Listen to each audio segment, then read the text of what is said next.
उत्तर प्रदेश विधानसभा चुनाव 2027 की तैयारियां अभी से शुरू हो गई है। देश में अगले साल कई राज्यों में चुनाव होने हैं, लेकिन उत्तर प्रदेश की राजनीतिक महत्ता को देखते हुए राष्ट्रीय स्वयंसेवक संघ और भाजपा दोनों सक्रिय हो गए हैं। बिहार विधानसभा चुनाव में भाजपा और उसके सहयोगी दलों की सफलता ने संघ को यूपी में भी सक्रिय होने के लिए प्रेरित किया है। संघ का उद्देश्य उत्तर प्रदेश में भाजपा की स्थिति को मजबूत करना और हिंदुत्व एजेंडे को प्रभावी बनाना है। उत्तर प्रदेश में संघ की सक्रियता का पहला संकेत राज्य में उच्च स्तरीय बैठकों और तैयारियों के माध्यम से मिल रहा है। बिहार चुनाव में मिली जबरदस्त सफलता के बाद संघ ने यूपी में भी उसी रणनीति को अपनाने का मन बनाया है। संघ ने राज्य के प्रभारी मंत्रियों को निर्देश दिया है कि वे हर महीने अपने जिलों का दौरा करें और स्थानीय संघ पदाधिकारियों के साथ समन्वय बैठकें आयोजित करें। इसके अलावा संघ ने यूपी में स्थानीय मुद्दों की एक विस्तृत सूची तैयार की है ताकि चुनाव से पहले कमजोर कड़ियों को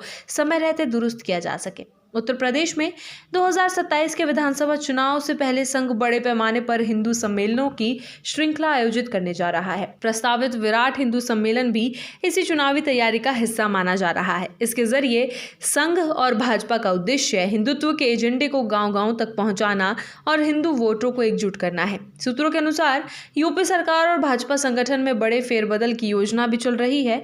इसमें कुछ मंत्रियों की जिम्मेदारियों में बदलाव और नए चेहरों को शामिल करने पर विचार किया जा रहा है। जल्द ही उत्तर प्रदेश भाजपा को नया अध्यक्ष भी मिल सकता है। बिहार चुनाव में संघ के प्रयोग सफल रहे हैं। वहां भाजपा और उसके सहयोगियों ने वोट शेयर में उल्लेखनीय वृद्धि दर्ज। 2020 में भाजपा का वोट शेयर 42.54% था, जो 2025 में बढ़कर 48.44% हो गया। जेडीयू का वोट शेयर 32.83% से 46.2% तक बढ़ा और एलजेपी का वोट शेयर भी 10.26 से बढ़कर 43.18% हुआ। इसी तरह अन्य सहयोगी दलों ने भी अपनी स्थिति मजबूत की। ये सभी परिणाम जमीनी स्तर पर संघ की मेहनत का परिणाम माने जा रहे हैं। यूपी में संघ का मुख्य लक्ष्य विपक्ष को कमजोर करना है। बिहार के सीमांचल क्षेत्र में संघ ने मुस्लिम आबादी वाले क्षेत्रों में हिंदू वोटों को एकजुट रखा और विकास और सुशासन एजेंडे को प्रमुखता दी। इसी रणनीति को यूपी में भी अपनाया जाएगा।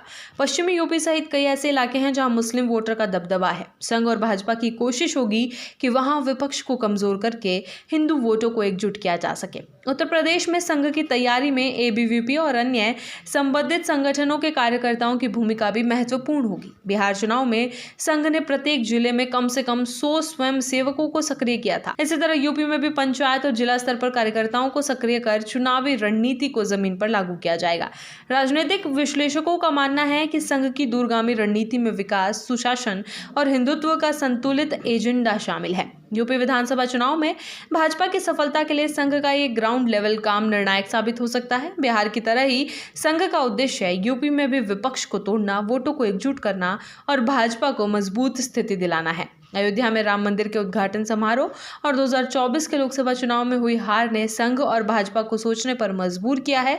अब संघ ने भाजपा के साथ मिलकर राम मंदिर और हिंदुत्व एजेंडे को ग्रामीण इलाकों तक पहुंचाने की योजना बनाई है। यह अभियान केवल चुनावी रणनीति नहीं बल्कि संघ और भाजपा के लिए राजनीतिक संदेश भी होगा। यूपी विधानसभा चुनाव 2027 के लिए संघ की तैयारी, बिहार चुनाव की रणनीति और विपक्ष को कमजोर करने की योजना ये संकेत देती है कि भाजपा अपने हिंदुत्व एजेंडे को और प्रभावी बनाने के लिए पूरी ताकत के साथ मैदान में उतरने वाली है।